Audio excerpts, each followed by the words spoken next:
next speaker, I had to bring my laptop and sit down and read his bio before he comes on. So our next speaker is Ambassador Kwame Muzawazi.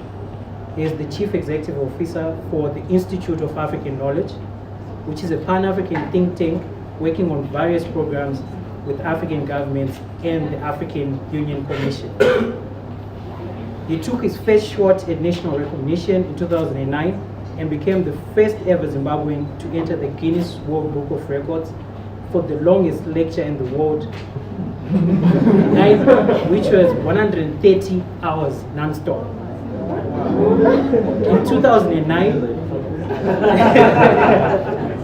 In 2009, while on postgraduate scholarship in Poland, he beat 30,000 foreign students studying in Polish universities to win the title Best Foreign Student, awarded by the country's Ministry of Science and Higher Education. In 2010, he took his record-breaking quest by becoming the first ever Black African to cross the continent by road, traveling 21 countries over 7 months in an old Nissan Patrol. In 2011, he became the youngest diplomat ever appointed by the government of Zimbabwe as ambassador for national brand promotion.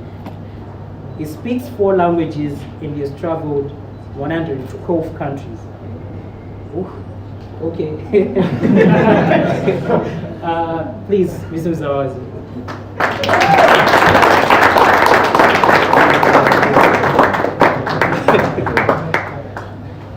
Okay, thank you very much for that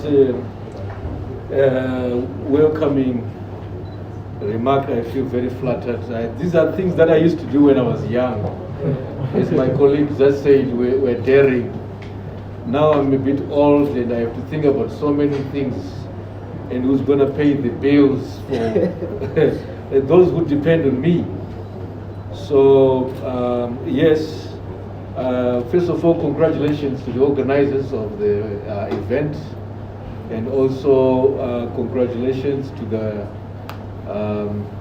to Old Mutual for a very youth-friendly renovation. If we can have more of such buildings in the country, I think things will move a bit faster. Okay, so I'm not really good at presenting. I think that we want to maybe have a discussion. But of course, I'll just prelude it with just a few remarks about the topic that I was given. The issue of the relationship between Pan-Africanism and technology and development and progress. Of course, I've done a little bit of editing myself of the topic. But you see, I come from the Institute of African Knowledge. What we do is we produce and generate new knowledge about Africa and about the people of Africa. My colleague has said I traveled 21 countries in one year, back in 2010. But so far I've traveled to 47 countries in Africa, not flying in but driving there. And these travels have informed me of the need for Africans to speak for themselves. The problem that we have most of the time is when we wake up in the morning, all of us tuning to the BBC, CNN, and others who are speaking more to their audiences. And there's a multi-billion-dollar industry that survives thanks to bad publicity on Africa. And the moment you take away that child who's dying from a poster by UNICEF, funds stop coming in. So they have to continue talking about a certain narrative. And unfortunately, this actually does more harm to the African developmental efforts, because a bad story means investors are not interested in coming to invest in our countries. But that's what we do at the Institute of African Knowledge. I think that so that there's no risk of talking for the next 130 hours. Yeah. Yeah. I'll just say, from my humble opinion, this whole issue about technology, about ICT, about how to take Africa forward, comes down to one thing that all technology tries to do. And the thrust of all technology, whatever it is, whichever industry it is, technology is trying to reduce two things: the amount of time it takes you to achieve something, and the amount of space that you have to travel to achieve that goal. The reason why this year Amazon, Google, Apple, all the tech or technocentric companies actually made more money when others are going down under is because they're trying to solve that problem of you achieving the same goal in the littlest of time possible and in the littlest of space possible, to the extent that a new trend has arrived to work from home. So when you work from home, it means you don't need to conquer distance and space to work for your family and for yourself, and it takes you lesser time to be able to do that. So the problem is we have seen a trend that suggests that being African cannot be the same thing as being time conscious or as trying to solve this problem of reducing space and time. But it's actually contrary to our history as Africans, because the oldest clock was an African creation in Egypt. We gave the world a clock. The oldest calendar in the world was created here in Africa. And all other calendars, currently the world uses 3 calendars.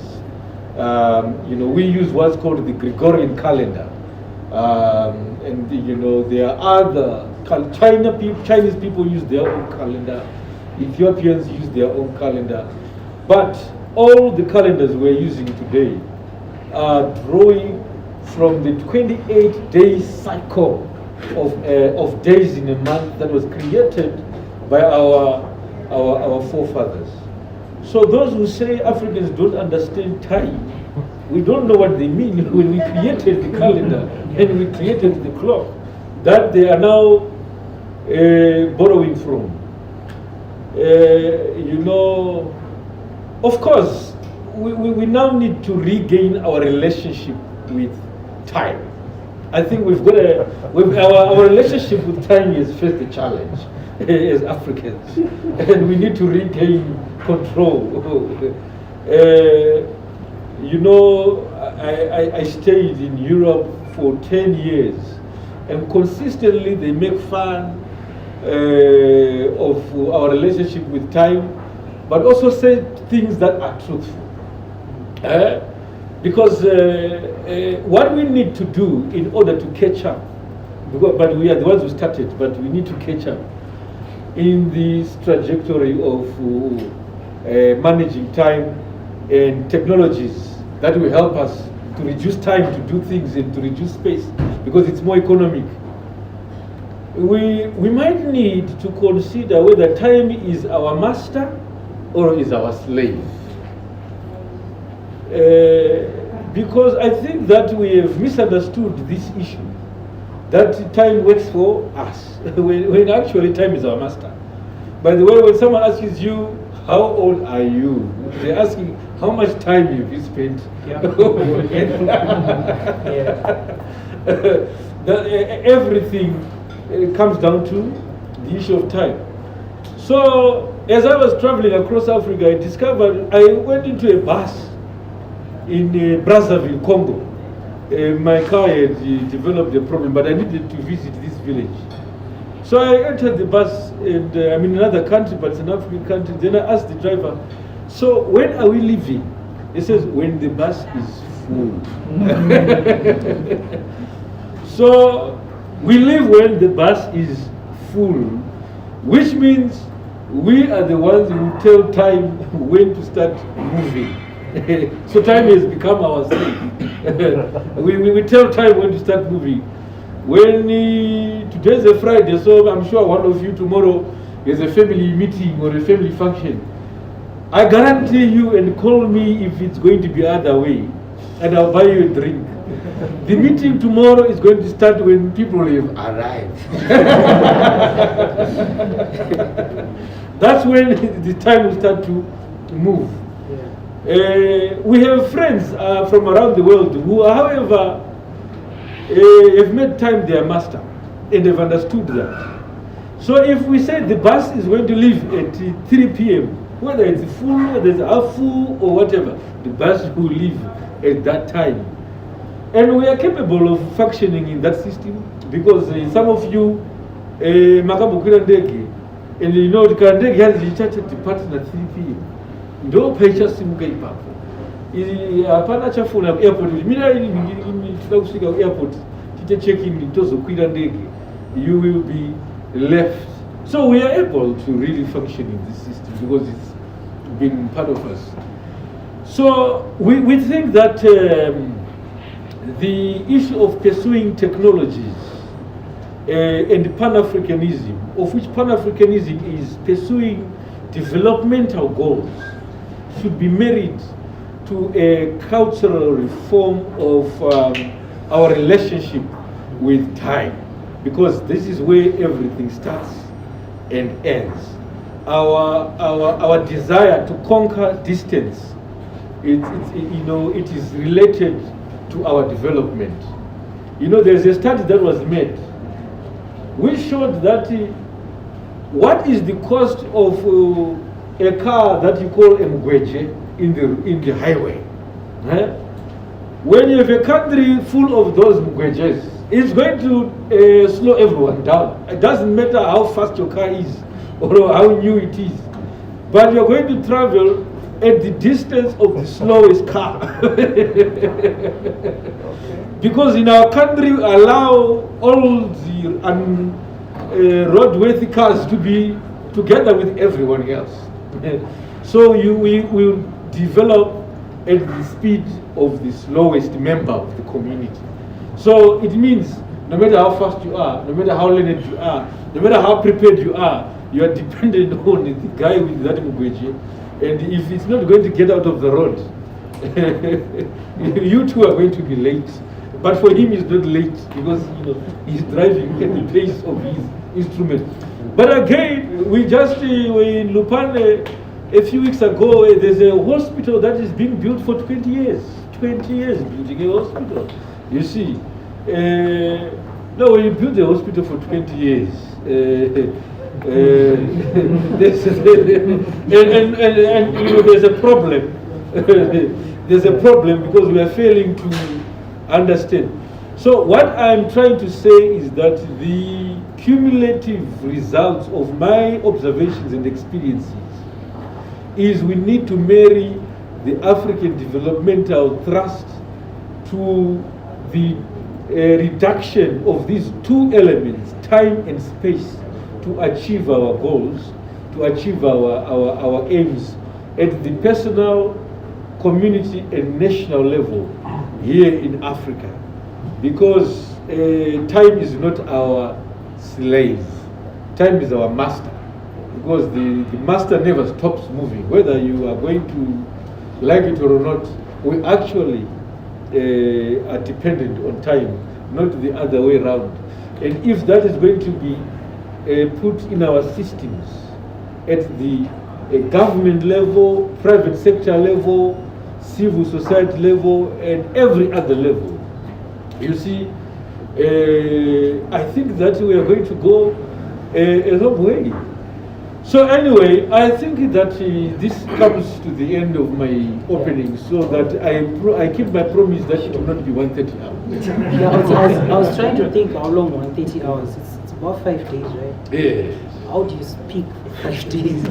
No, when the topic is interesting, you will. Yes, absolutely. Yeah, so I like the conversation about time. And yeah, it's true. Like we're slow to implement. You ask someone when will I get something, they will tell you next week. Okay, the next question is which date? Wednesday. The next question is what time?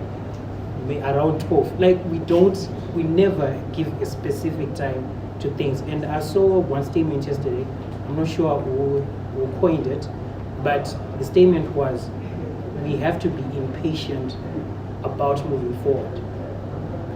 And that, to me, that was like, okay, that's amazing. We're too patient about moving forward. We're like, okay, I'll do this tomorrow. And there's this thing about hope. I don't know where we got it. We say, oh, I hope I pass, I hope I make it. Instead of working, we should work and we should be impatient about moving forward. We should say, you know what, the amount of work I'm doing is not enough for us to get where we need to be.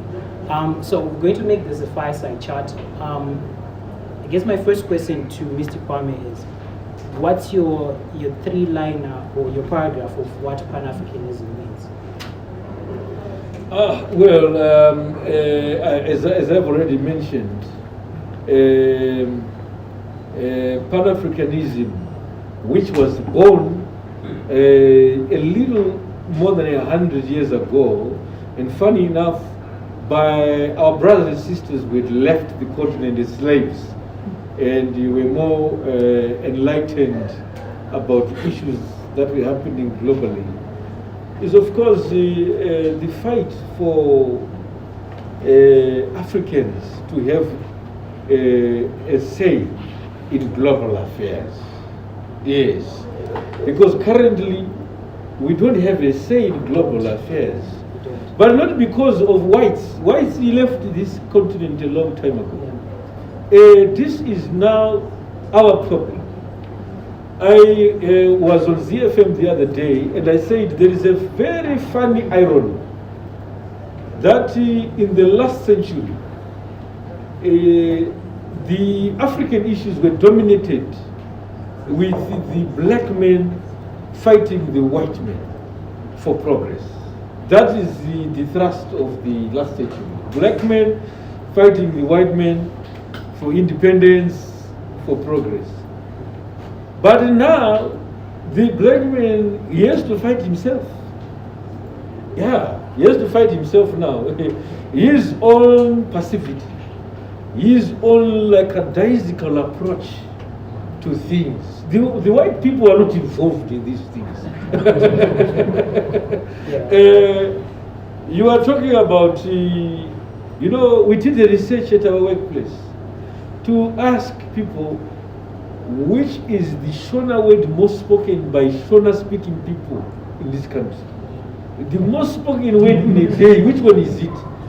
Can you guess, please? No, please. Yeah, you're close, but it was Mangwana. Mangwana. You go to government ministry, you want your passport, your ID. Mangwana, come back tomorrow. You ask your friend, when are they going to deliver on that deal? Check tomorrow. Check tomorrow. Everything is about tomorrow. And some of us, we like to postpone everything. So everything is postponed, And some even go to the extreme. Those who postpone to tomorrow are even better. There are those who want to postpone it to the day after tomorrow so they can have 1 day free. In the middle. Yeah. So I think Pan-Africanism is fighting these things. And now we have to fight our own vices as Africans. And this has nothing to do with the colonial heritage. Because it's now firmly in our hands to say, no, let's get things done. That's why the former president of Ivory Coast started a competition to see who is the most punctual citizen in the country, who would win a house every year, you see.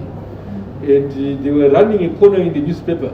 Maybe you might want to consider that if there are public events, let's see our ministers and public officials, whether they are going to be on time, you see, because that is going to inspire everyone to, speed up and run with things. Yeah. So I think Pan-Africanism is in fact addressing those very issues of how we can develop. But before we develop, let's solve cultural issues, the cultural things that are keeping us. Understood. Yes. So I remember I was in Silicon Valley, and I was walking, and there was this group of people that were giving out flyers, and the lady came to me and she said, "Can you donate $2 or $3, I think, to feed children in Africa?" then I was staring at her. I took the flyer. Then he said she had a whole pitch, like the kids. Well, she went on and on. Then she's like, "Where are you from?" She was, thought maybe I'll say North Carolina. I said I'm from Zimbabwe. So you would see her whole face just fall, because she was telling the story of Africa on my behalf. She was telling people that we are dying. I'm not saying we don't have any challenges. We do have challenges, but that person who's never been here was telling our story all over there. Their funds, they were being funded to tell our story. So my next question to the ambassador is, how do we narrate or tell our own stories right? If that story is bad, okay, it's bad. If it's great, we should tell it right, because that day showed me something. That lady, after I said I'm from Zimbabwe, she didn't have anything else to say, because I wasn't looking hungry. That's all my question to you. Okay, it's not complicated. Very, very simple.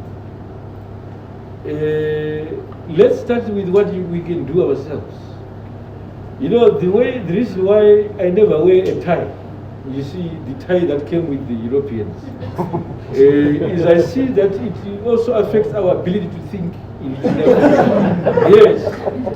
Because that tie where Sunga Steric, it affects the flow of the blood to the brain. You see. And no wonder why in some of these offices nothing is happening.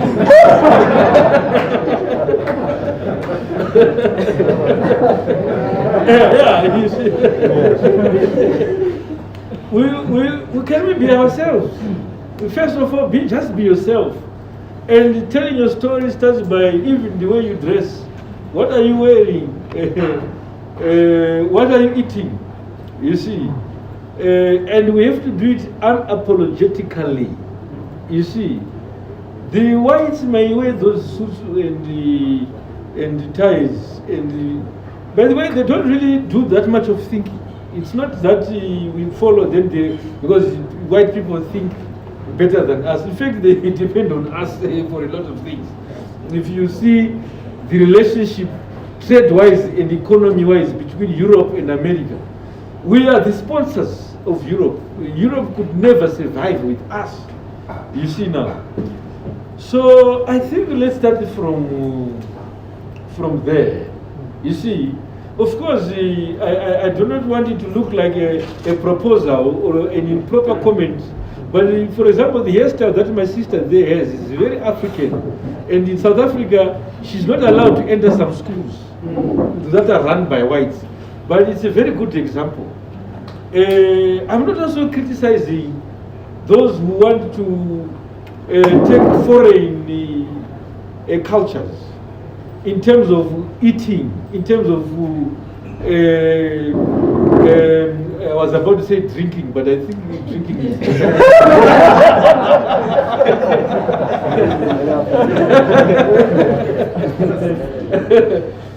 But for example, look at how the Italians are in firm control of our kitchens. They made it a national policy that Italy and the Italian language and the Italian cuisine should be the dominant thing in a kitchen everywhere in the world. You see? So you'd ask your kids, what do you want to have? I want to bring you something. I want to have a pizza. You go home, what do you have in your You have got spaghetti, it's Italian. You've got macaroni, it's Italian. You say, I don't know, spaghetti bolognese, it's Italian. And chili, it's Italian. They have completely dominated the industry. You see, which is the same thing with what the French have done. They've made sure they dominate us in cultural ways. What I'm trying to say is everything begins and ends with culture. And those who defend their culture more are those ones who succeed more. The problem is that we don't want to accept our culture. So, for example, I've got a case in court which is going to the Constitutional Court because a few months ago I could not witness the wedding of my friend. Because I went to our magistrate court. So they are sorry, please, I'm not Fega Zaganaka. I'm not Fega Zaganaka. What is Fega Zaganaka? Because I seem to be completely covered. So I'm not batching in a tie. So I'm quoting no bid was just a patch in a tie. You see, it is the law. That's the law in this country, which is being enforced. The poor security guard was enforcing the law, so we couldn't negotiate with the wrong person. We have to negotiate with Parliament because they're the ones who are making the laws. But unfortunately, these laws have remained unchanged and untouched. So I think telling the African story, even if you are not a broadcaster, you are already a broadcaster by what you are wearing, by what you are eating, and by your image, your identity. He didn't tell you that actually I was born with an English name, Errol. That was my English name. And my father did not speak to me for 5 years. When I went to say, I want this English name struck down from my birth certificate. I want another one, which is African. And Kwame is an adopted name. I wasn't born with it. But it is taboo in our culture. Kana baba wako you know the kitchen. Kana you know the stick. You have to stick to that. I'm sure you have met so many interesting names in this country. Just last week in Johannesburg, I met Frozen.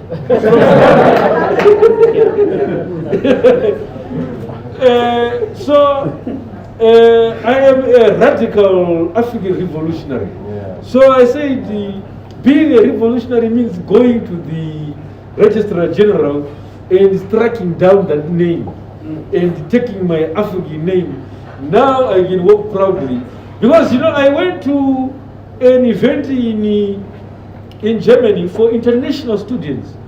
And the simple game was, we want to guess which country you are from by the name of your first name. The Chinese were having Chinese names. The Japanese names. The European whites were having white names. Here comes an arrow, and then the people said, Scotland, of course. Yeah, that's very interesting. Yes, it's a good question. Yeah. It's not a question actually. I think it's more of just adding to everything that I've been hearing from you so far.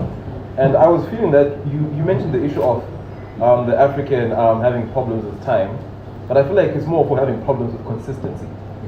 Because you mentioned how we were the ones who created the sundial, right? The Egyptians creating the sundials. And you mentioned a number of different issues, you know, that were then adopted, you know, by the other continents. And I was like, so why are we where we're at? And I was thinking to myself, this isn't just ruminating on what you've been saying this whole time, right? And I was thinking, no, it's an issue of consistency. You continue to be innovative and continue to be developing things from that point in time. So definitely you're very right when you're saying it's a cultural issue, because now we have then adopted this culture that has taken all these centuries, you know, and it's been ingrained in us. So definitely that then goes back to how you mentioned the audacity to break the pattern. So I think, so I'm just trying to just sort of redevelop that idea that I think it's more of a consistency issue than that. Because even like the way that we work right now, I know that my issue is not exactly the pure deadline next Friday, but it's the consistency of I need to be coming to work every day and doing my work from 8 to 5 every day, consistently. So I think that's where really we are having some issues. But anyway, yeah, you can continue. Any question? Yeah, I just add on to what you said. I feel like really it's not an issue of being proactive, because in my case, on some days, I feel like I don't have to do something until I feel pressure to do it. You know, because I feel like I can do this in 3 days, and my deadline is 3 weeks ago, 3 weeks away. I'm not going to do it until 3 days, and I feel pressure to do it. And I think we need to change that mindset so that we're more proactive, so that we, time is our master. And like you said at the beginning, that get deadline for Friday. You have the first draft, 3 days from now, the second draft later, and then by the time you get the deadline, you've got a full thing and you've already communicated to your client. So I think I understand, especially this part of being proactive. It speaks to me because it really does affect me. Because yeah, I think all of this is a learning curve. Like, you don't just wake up and be a new person. But because you're here and we're talking about this, you should always challenge yourself. Every time you're working, you say, you know what, I want to now to be consistent. I now want to say, if I'm waking up at 6, I wake up at 6 every day. So yeah, it's about consistency. It's about learning and taking those lessons into action. That's now executing them. I see there was a question. You had a question? No, I wanted to add something. I wanted to say, especially for people like us who want to get into freelance work or doing freelance work and stuff, time is very important. And sometimes it seems like you have a lot of it that you don't. So you find that there are a lot of clients that will give you something and say, okay, I need this by Friday. If you submit it on Friday, chances are high they're not going to rehire you.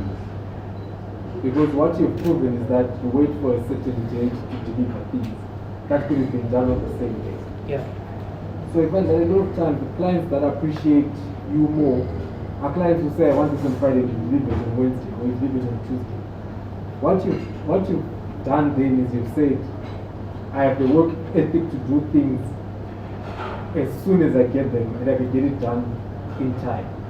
So you find that the less time you spend on something, the more work you actually get from clients and other clients. Because that's true. It's very funny that a lot of organizations, especially outside Europe and America and stuff, they are more connected than we think. So you'll find that client A will give you a job and you do it. They will refer client B to you. Client B refers client C to you because you've created that you are dependent and stuff. So what happens is, in Zimbabwe, you say, okay, I'm going to submit it on Friday. You wake up and there's no this. Or you wake up and tell one is acting up, you can't even upload 20 megabyte document, it's not uploaded. And the client is working. But it's because you've taken too much time to do something that could have been done 3 days, 4 days ago. So it's very important that we create an identity of doing things in time as a work culture for ourselves. That is something that we become known for. Yeah, talking about time, we are 7 minutes off schedule. So I'm going to let the ambassador close off, and then you can close off. Yeah, well, they say all journeys end the way they began. So I'm very certain that today it's just a beginning, and we can carry on this conversation in the future in what we do. We want to invite you to the Museum of African Liberation, which is being constructed along Samora Machel in Warren Park. The liberation is not just the liberation of Chimoyo or Onyazonya. It's also the mental liberation that we are talking about. So our museum is going to be and is already fighting the cause of mental emancipation, which is what we need more than anything else now to be able to move forward. But well, colleagues, it was really a pleasure to meet you. And please, in the spirit of keeping with time, thank you.